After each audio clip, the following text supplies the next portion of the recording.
اللہ ہی جانتا ہے، ہم صرف وہی بیان کرو جو وحی کے ذریعے بتایا گیا ہے، اور ان کے بارے میں جھگڑا نہ کرو اور نہ ان کے بارے میں کسی سے سوال کرو، اور ہرگز نہ کہو کہ میں فلاں کام کل ضرور کروں گا مگر انشاءاللہ کہے بغیر، اور جب تم بھول جاؤ تو فوراً یاد کرو اور کہو امید ہے میرا رب مجھے اس سے بہتر راہ دکھائے گا۔ یہ نوجوان غار میں 300 سال سوئے رہے، اور کچھ نے کہا تو 9 سال، اور کہہ دو اللہ ہی بہتر جانتا ہے کہ وہ کتنی مدت ٹھہرے۔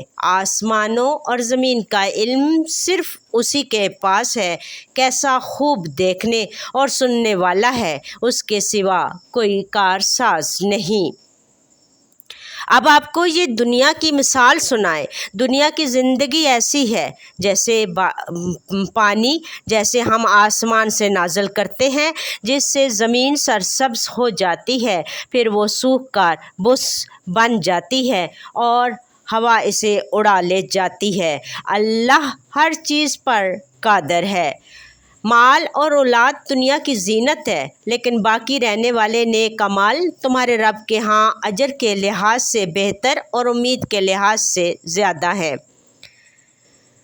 قرآن پاک کی عظمت۔ اللہ نے اپنے بندے حضرت محمد صلی اللہ علیہ وآلہ وسلم پر یہ کتاب نازل کی جو سیدھی اور بے عیب ہے، تاکہ لوگوں کو خبردار کرے اور ایمان والوں کو خوشخبری دے۔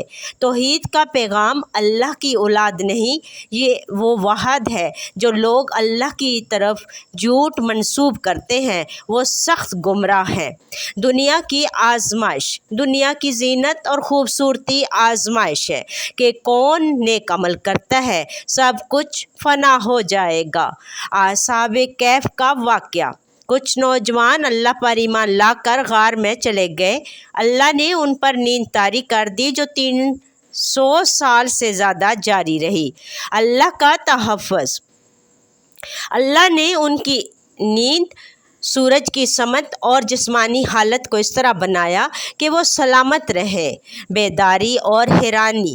جب وہ جاگے تو آپس میں پوچھا کتنی دیر سوئے؟ کسی نے کہا 1 دن، کسی نے کہا کچھ حصہ۔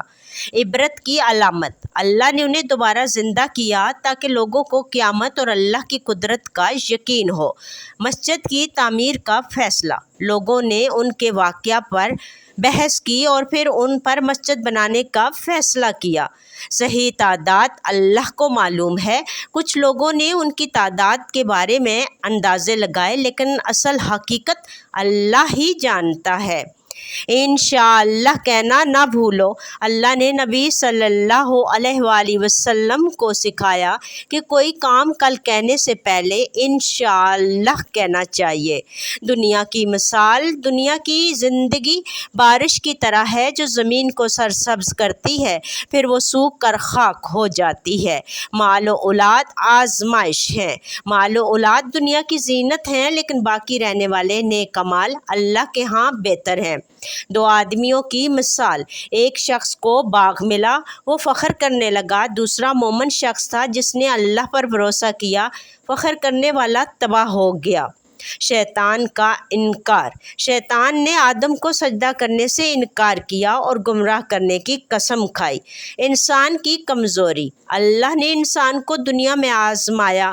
نیک لوگ کامیاب ہوں گے اور بدکار جہنم میں جائیں گے۔ قیامت کی منظر کشی۔ اس دن سب کچھ بدل جائے گا، پہاڑ ریزہ ریزہ ہوں گے اور اعمال کا وزن کیا جائے گا۔ کافروں کا حال۔ جنہوں نے دنیا کو ترجیح دی ان کے اعمال برباد ہوں گے، وہ سب سے زیادہ خسارے میں ہوں گے۔ ایمان والوں کی جزا۔ جنت ان کا انعام ہے جنہوں نے ایمان لایا اور نیک عمل کیے۔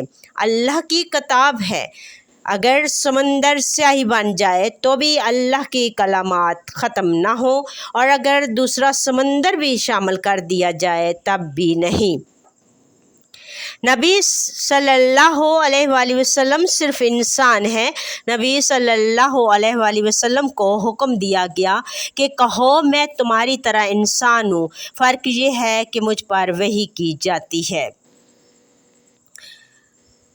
سبحان اللہ سبحان اللہ سبحان اللہ، سب کچھ اللہ تعالیٰ کے اختیار میں ہے۔ اللہ تعالیٰ ہم تمام مسلمانوں کے اوپر آئی ہوئی آفتیں، مصیبتیں، بلائیں، آزمائشیں دور کرے۔ اللہ پاک جتنے بھی مومن مسلمان بزرگ، عورتیں، مرد، خواتین، بچے اس دنیا سے وفات پا چکے ہیں، اللہ پاک ان سب کی مغفرت کرے۔ اللہ تعالیٰ ہم سب مسلمانوں کو حج اور عمرہ کرنے کی سعادت نصیب عطا فرمائے۔ اللہ تعالیٰ آپ سب کو ہمیشہ اپنوں کے ساتھ ہنستا مسکراتا رکھے۔ اللہ تعالیٰ ہم سب کو پنجگانہ وقت نماز، قرآن پاک، درود شریف و کثرت سے استغفار کرنے کی توفیق عطا فرمائے۔ اللہ تعالیٰ کا خاص فضل اور کرم ہم تمام مسلمانوں پر ہو۔ اللہ تعالیٰ ہم سب کو دنیا اور آخرت میں بخش دے، آمین یا رب العالمین۔ مور انفارمیٹیو ویڈیو کے لیے میرے چینل کو لائک، سبسکرائب اور میری ویڈیو کو شیئر کر دیجیے۔ تھینک یو، جزاک اللہ خیر کثیرہ۔ If you happen to enjoy my video, please take a moment to like, share it with others, and subscribe to my channel as a huge thank you.